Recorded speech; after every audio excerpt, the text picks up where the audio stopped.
to drive.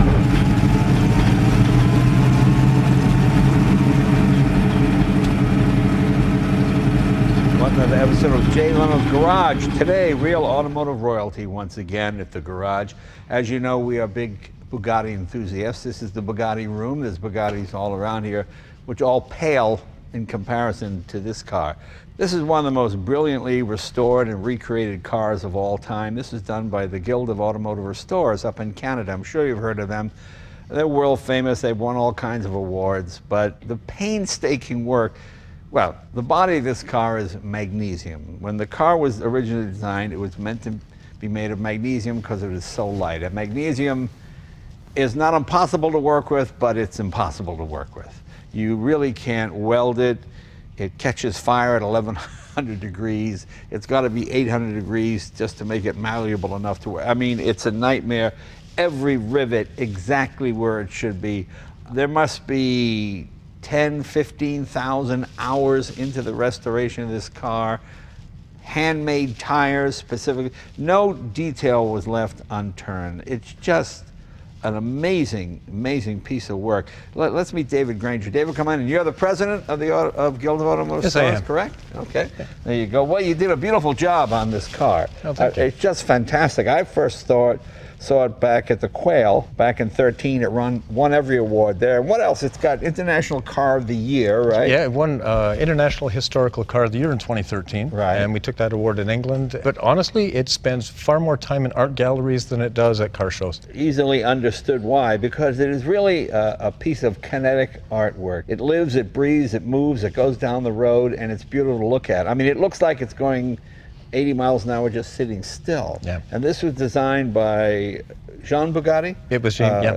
And Toro Bugatti's son, extremely talented, much like Edsel Ford. Edsel Ford was a very talented designer, son of Henry Ford. Yeah. It's interesting how the first generation are engineers and designers, and the second generation more to design than engineering. Right. You know, the lovely thing about that was, you know, unlike Henry and Edsel, and that sort of rocky relationship they had, Ettore Bugatti realized the talent that Jean had and let him have his head. And he was the guy who really pioneered the T57s and made them what they were. Yeah. And then Toro Bugatti was sort of the black sheep because everybody else, his father was a sculptor, brother was a painter. So design and culture and art were really more of the Bugatti sort of namesake than necessarily engineering. Ettore had no formal training in engineering. It was all just, and you know, whenever he built anything, it was form as well as function, or function as well as form. You know, even his piston rods and the engines, he designed to look like a horse's leg. Right. You know, things like that. He was just a little over the top, but brilliant.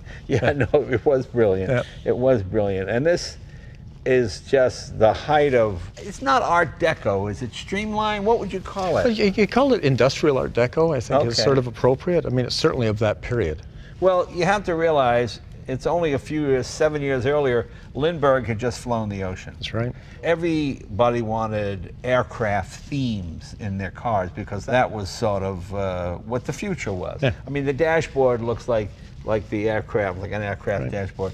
These look like an exoskeleton from an aircraft. That's right, and you know, magnesium was like the carbon fiber of its day, but it was an aircraft material. Yeah, people don't realize how light this car is. I mean, one person could pick up this fender with 2 fingers. That's right, yeah. Before we put paint on, I used to just show off by just picking it up and moving it like this back and forth. Yeah. How many hours did it take making this out of magnesium versus, let's say, see, that is aluminum. That would be maybe a couple of 100 hours. This is thousands of hours. That's right, yeah. I mean, we spent almost a year before we made a single part, just learning how to pull multiple compound curves. And there's no real help. I mean, we spoke to the manufacturers of magnesium and they said, you can't do it.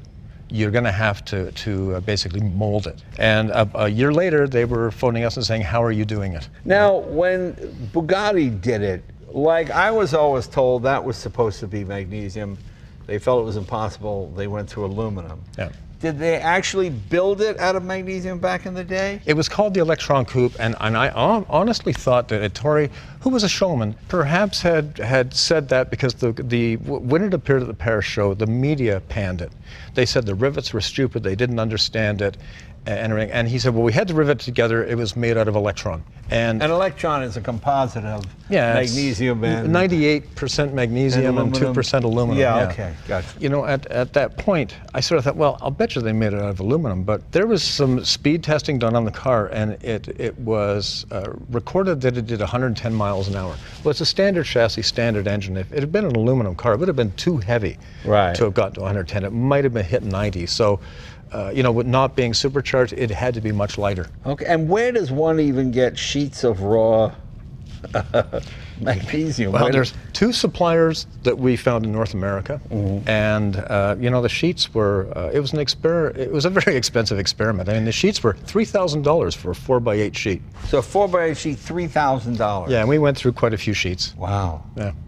100 sheets? Oh, no, not that many, but I think we did 2 sheets in testing, and then there's probably 12 or 13 sheets used during the build. Holy sheet, that's a lot. That's right, yeah. Man, yeah, I was going to say it. It's unbelievable. And you even made your own tires, didn't you? Because these tires didn't exist. Yeah. The Dunlop Shield 90 was actually a fairly common high-performance tire of the day, but they were black walls. Right. And if you look at pictures of the Salon Paris in '36, all of the Bugattis had white walls on the stand, and they were made specifically for Bugatti for that show. So we were sort of stuck. You know? So we spray bombed them. Well, that's fascinating to me because the Europeans always sort of looked down on white walls as being they did. One of those American affectations. That's right, but I think it was showy, and I mean they had done them, you know, the same process. I mean, what people don't realize is it wasn't really about show, it was about getting rid of heat. Right. Right, and that's why they're both sided and everything. And these were basically, we had to mill the tires out and lay in the white latex, and all of the lettering on it was, we took an original tire, blew up the size in photograph, and then my guys cut out all of the information on the tire, and then we put it in latex, and then it was all vulcanized on. Because it's really only 20-something years previous, all tires were white. That was a natural color of rubber. Right. Yep. And then black was added later because it was just too much trouble to keep it clean. That's right. Yeah. So I imagine that's probably what they did back in the day. Another unusual feature are these Drews fasteners. These are Drews, correct? Yeah. Yeah. But I'd never seen that in a Bugatti before. No, and it was, you know, it was peculiar, I think, to this one and one of the Roadsters that had full pants on the back. Did you build this from plans you found or just from photographs? I spent 3 years looking for blueprints for it. I found 2.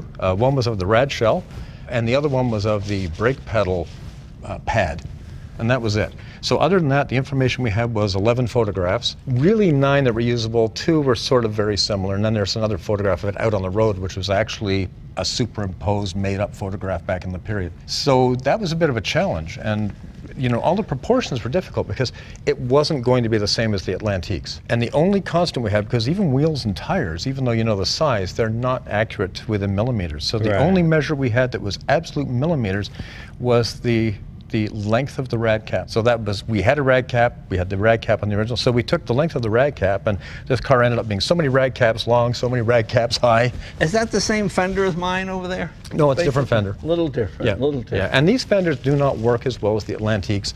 It has a really terrible turning radius. They, you know, it was really a design concept, and they didn't do prototypes in those days, but this was as near as damn it a prototype. And the engine, just so people know, 3.3 liter, straight 8, unsupercharged. Non-supercharged, yeah. Right, 4-speed gearbox, mechanical brakes, right? There was no hydraulics. Hydraulics didn't come in to Bugatti till what, 37, 38? Yeah, fairly late. Fairly late, yeah. Like Henry Ford, somewhat stubborn, you know. And the dashboard, though, is one thing like that, and that's where it got the reputation of being supercharged. It is actually carrying a supercharged dashboard. Right. I would think that this is probably the first one that had that dashboard because the supercharged cars were being developed as this was being finished. And it's also lower, isn't it, than the... Yeah, there's not much headroom in there. It wasn't made, you know, you can see why the Atlantiques are sort of a higher roof line and everything because you can use them. The windows don't go down on this. It has no ventilation. It didn't even have windshield wipers. When it went to England, they installed a set of windshield wipers on it. I have no idea why. Yeah, I can imagine. And no ventilation of any kind. None. I mean, you're just sort of opening the door with your tongue hanging out, I imagine. That's right. I mean, the doors are pretty heavy. Because it only had a double hinge that was a real weak point of the car. If you let the door go, it just keeps going. The hinges come right off. Really? Yeah, Wow. so which is why the Atlantiques have 3 hinges. Magnesium also, correct? Yeah, but except that there's an aluminum panel in there to take the impact of the door closings. before I open the hood, it's not sunburst, but it looks like, from an angle, it looks like these come out. Yeah, they're just the subtle shape of it. That illusion of like almost three-dimensional, but you got to realize, no, it's flat up against here. I actually thought they came out this way when I was looking at it from the side. Yeah. And it's just there's that little bend, and I think it's interesting because these three take the eye from that curving shape of the fender to the straight shape of the hood. Yeah, it's very clever. Let's open the hood. Sure.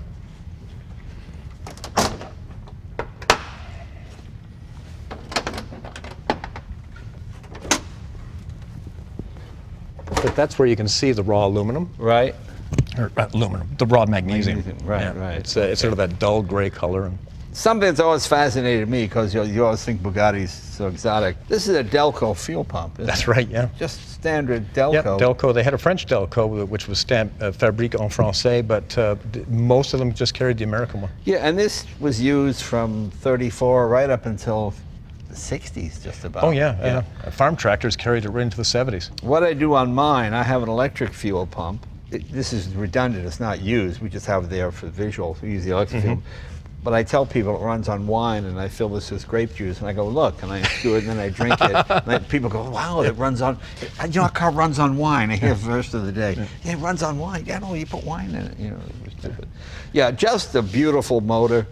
And now this is interesting, because normally it's a burr engine turning. This has sort of a... Yeah, it's more like a fish scale. Yeah. And the reason I used that was I had an original piece made for the T59s that was never used on them, and it was sort of like a blower venting system, because they ran full charge all the time, and at low speeds that was a penalty that they were paying. The Mercedes used clutches to get rid of. Right. So he tried it. It didn't really work, so it never went on, but it had exactly this pattern on it. And so we decided, I have an Estonian chap who's brilliant at metalwork, and he did all the hand striking. So it's hand scraped, it's just that particular... Yeah, I'd never seen that particular design before. Also, the radiator is, the thermostatic shutters open and close. That's right, yeah. As it gets warmer, they open. And this radiator looks very much like a standard T57, but it is actually about 3 inches longer than a standard Type 57. And this is German nickel, not chrome. That's right. Yeah, chrome was just coming in Europe in the 30s, in 33, 34. They were very big on nickel, and just beautiful. 2 valves per cylinder. When any servicing of the valve train, you've got to reach up from the bottom of the engine to get at them. Yeah, there's no head gasket on these. It's a bit like going to the proctologist for dental work. You've got to come up through the bottom and then come up through here. So it gets a little... There's no Bugatti mechanics with large hands. No, God, no. Now, the supercharged 8-cylinder didn't come in until what, 37, 38? Yeah, but I think they were developing it. And I know that the chassis that they used, was being developed in 36, but I don't think they supercharged anything until 37. Except for the Grand Prix cars, like the T59s. Yeah. When people ask me what they like to drive, I always say it's like a first-generation 260 V8 Mustang with a 2-barrel. It was incredibly fast in its day, and still reasonably fast by the 60s or 70s. Certainly faster than any Ford or Chevy or anything of that nature. I drag raced a 12-cylinder or a 16-cylinder Cadillac once with a Stelvio, non-supercharged Stelvio. I kicked his ass. Oh yeah, it's only 160 horse. That's right. That's a big load, and you're shifting at 1,200 RPM. That's right. Crazy thing. Yeah, but just a beautiful, beautiful restoration, beautiful piece of artwork. Thank you. And of course, in France, they use the yellow lights, don't they? Yeah. For city driving. Yeah. No bumpers, of course, of any kind, but like you said, this was a show car. It was never built to be... Yeah, I don't think there was any real intention of putting it on the road. It did go to England, and they lent it to somebody who drove it on the road. I read his reports. I don't believe some of them, like some of the turning on English lanes. He must have taken 20 minutes to get the thing turned from one street to the other, because its turning rate is just awful. But it's hilarious. Yeah. But there's a couple of pictures taken at the show and a picture taken in front of the Bugatti Club in London, and then it just disappeared off the face of the earth. It's fascinating. Now, why did it disappear? Because of the war effort? Was it hidden, do you think? No, this was, it was still 36. It only existed for about a 10-month period. And honestly, my real feeling is it had been rather a dramatic failure. I mean, no automotive manufacturer, and even the Atlantiques, I mean, they only made 4. Right. So you can't, and no manufacturer only wants to make 4 of something. Right. You know. So I think that people didn't get it. It was just a bit too far Well, you out know, there. this is something I always talk about all the time. It's hard to sell something ahead of its time. That's right. You know, Chrysler Airflow, when it came out, it was very aerodynamic. It looked like kind of Airstream trains or trailers. But no running boards. But the previous one had a big grill in the front with a big emblem. right. And that's what people thought a luxury car looked like. This thing, Franklin had to put a radiator shell on Right. the front of an air-cooled car. right, just to make it That's look right. like. Yeah. And I could see how people would think, this looks odd, you know. But it's the shock of the new, you know. That's people, right, yeah. It's just 5-10 years ahead of its time. That's right. You know, I think a good, you know, something that would be equal would sort of be when General Motors came out with their first, the EV1. Mm-hmm. It was like, who cares? I That's mean, right. gas was still relatively cheap. It's an electric car, well, it's kind of crazy, you know. And then it took till the Japanese with the Prius, you know. That's right. Yeah. So and then everybody jumped on board. you could see why, if you were used to traditional big open roadsters and things, this thing seemed impractical. Didn't really turn, windows didn't go down. You think the windows would come out at least. Well, you know, yeah, and you would think, I mean, and it absolutely didn't on this. I mean, with the way they solved the problem with the Atlantiques was they just cut the glass in and let you move it back and forth. Right, but I mean, right. you know, I think it's the Williams car still had to have louvers put on the top of the door to get the air rolling through. Right. Yeah. Okay. Very nice. Let's come around the back of the vehicle. Let's show you. Well, this is like mine. Spare tires under here. That's right, yeah. Can I lift this? Sure. And just lift it up. Yeah, you just pull up this end and then it'll unslot. Okay. Yay. There you go. Well, look how light that is. Oh my God. Almost feels like carbon fiber. Of course, a spare tire right there. Yeah. Not a lot of luggage. There is an actual toolkit. You got to pull a spare tire up. There's a little flap there with a toolkit in it. It doesn't do you any good at all. Is that a 90? Is that a Shield is that, 90s. Is that for 90 miles an hour? Is that what it means? I have no idea, but you know, I don't think I'd want to do 90. Well, I just love the way this goes back in. Let's see if we can do this without scratching it. A little bit up. Oh, hang on a minute. Okay. There you go. Find my wedding night. Here we are. Okay, here we go. Okay, and then you just see, there we go. There you go. Look at that. And of course, fuel goes in these, right? Yeah, and that was, you know, a takeover from the. Do they pull up or do they unscrew? I think they unscrew, but I could be wrong.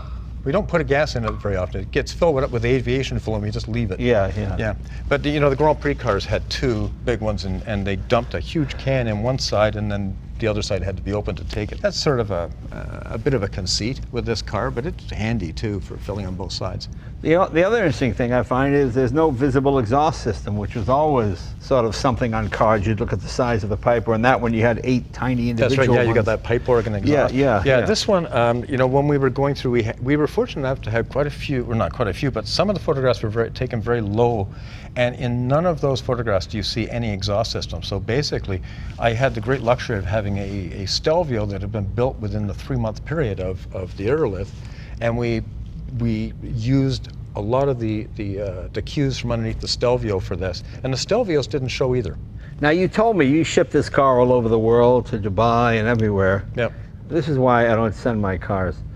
And and it got dropped a couple of times? Yeah. The airline dropped it? Yeah, KLM dropped it. It fell about 7 feet to the floor. 7 feet? Yeah, off the side of the airliner. It came off the forks. I guess he pulled it out of the airliner and it slid off the forks. And so when we got it back, it was pretty severely damaged. Was it in a box when it fell? No, it was on a big aluminum skid. Oh, so it was, wow. Yeah. And you know, it had massive damage. The front fenders were bowed out. It had a crack around the windows. A lot of the underpinnings, the DRAM shock absorbers were twisted, and the big control arm to the axle was twisted. And you know, normally that would have been annoying, but the thing is, we had 3 weeks to turn it around and get it down to Monterey. So there was a bit of a panic. So how does one fix magnesium that's been bent? Do you have to reheat it? You take all the paint off, of course, Right. and then we did develop techniques for welding it with oxyacetylene. You know, one of the strictest rules we had to follow that Chris Orstrom laid down, who is the owner of the car, was he wanted us to use no process that was invented after 1936. And that even included the damage. So, Wow. Yeah. So, okay. So we had to reinvent things, but as if they were doing it in the 1920s and early 30s. But he wanted to get paid like it was the year 2017 or 18. But yeah. I mean, he was Yeah. absolutely amazing in that he was so patient with us. Yeah. He was so willing to go, the extra mile. But then, this was a little side journey for him because he restores buildings. Right. Matter of fact, he restored a couple of rooms in the White House. He did the Metropolitan. Well, I'm He's in Europe surprised right that now. after the building, after it got dropped once, he actually put it on the road again. We did it again, and His Highness requested its presence in Kuwait, and they had it, and we flew it over. But they said, would you mind if we shipped it in a container back? I said, yeah, no, that's fine. I mean, we're not going to be worried about that. And after a month, I thought, better check on it. Yeah. So I phoned, and lovely chap at the other end, Mustafa, and he says, I do not know where it is, Mr. Dave. I will look into it. Yeah. And also, the Lancia Concept Zero was also in the same container. I thought they'd phone me about another 2 weeks or 3 weeks, went by, and I went, oh, damn, I better check. They still had no idea. He says, oh, it's either in Dubai or it's in Scotland, right? And then another 6 weeks went by. Now there's a bit, I'm not panicking. Maybe if it gets lost, it would be part of the tradition of Aérolithe. But there's the curator of the Indianapolis Art Gallery is freaking because it is the headliner at a show. And But I mean, how's it? I mean, I have 8 inches of shampoo. All right, let's go, pups. Come on. Yeah. But how do you lose something this big in a container? It doesn't. It almost seems impossible. I find that there's some certain inefficiencies in the Middle East. Really? Yeah. Yeah. Okay. Well, boy, it is just an amazing. And we should talk about these taillights very quickly as well. Almost look modern because they're so small. That's right, yeah. You think, oh, today those would be an LED, it'd be very bright. Yeah. But obviously, it's a 12-volt system, correct? Yeah, 12. yeah. But even 12-volt is just. Oh, yeah, they're not bright. No. If you came up but the thing was, nobody was moving very fast in those days. No, So- I guess not. Yeah. But maybe we could, can we fire it up and take it around the block? Sure. He must be crazy. But let's do it. There you go. It's like a boat.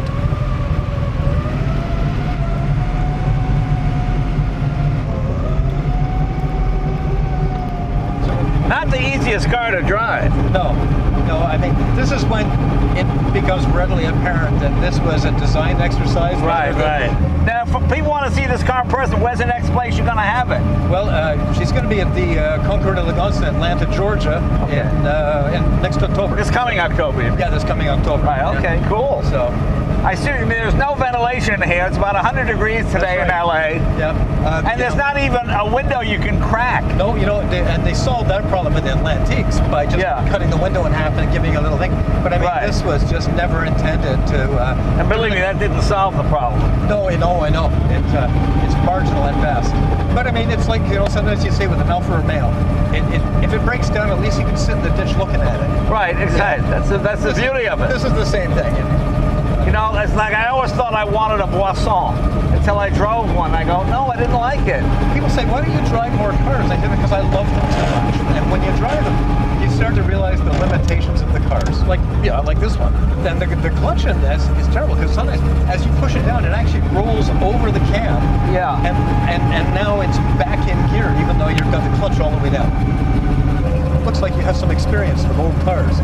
It's so funny. It feels very Bugatti-like. Yeah. Makes all the right noises. There's plenty of power. Yeah. It's just incredibly tight. It's not uncomfortable to drive. It's just that the clutch only has less than an inch of travel. So it's either on or off. So yeah, you're a handful. I mean, people really don't know to appreciate modern cars because they do everything for you. And in these, and every one is different than the last one you drove. Right. I always say to people, you don't really know how to drive until you can drive something made in 1905. Right, exactly. Yeah. Well, this is the longest drive the car's ever had. You think so? Oh yeah, I know. Yeah. Well, the speedometer just hit 2 miles, and it's been set to 0 since 13, hasn't it? Yeah, it did a little over a mile at the Concours Elegance in Amelia, but you know, she spends her whole time sitting in our gallery. Well, for all intents and purposes, it absolutely has no brakes at all. No, I mean, I'm on with the foot about as hard as I can press it. yeah. I mean, what was it Tori said? I make my cars to go, not stop. That's right. Wonder why I'm sweating. I'm not nervous. It's 100 degrees outside, and this thing has absolutely no ventilation. There's no. You'd think there'd be scoops or something that would open, but no. This is Nope, completely. Doesn't even have windshield wipers. no windshield wipers. No, nothing. It's actually, now that the engine is finally warmed up, this is probably the first time anybody's driven it with the engine actually warm. It's actually quite torquey. It's pulling us along nicely. It's not stalling. Choke is in now. Yeah. So we finally reached normal operating temperature. And it's not running hot. The engine itself is running quite cool. No, we're running hot, though. We're running hot, Yeah. yes. David, next time you come, try to come in the winter, would you please? When it's Yeah. a little cooler outside. Or maybe something with a chopped top or something. Yeah, cabriolet or something. Yeah. Well, David, thank you. I've lost about 4 pounds since I got in this car, so Yeah. I certainly and I'm not appreciate even charging it. it for the spa. I know, it is a spa, but it is so hot in this. And the funny thing is, it's not engine heat. The engine is running quite cool. It's just sunlight. Purely sunlight and the fact that there is no ventilation in this thing at all. Yeah. By that being said, David, thank you, and thank Chris Ostrom. Thank you very much for trusting me with your car. This is an amazing honor. Probably the most valuable car we've driven on the show, so thank you very much. Certainly one of the rarest.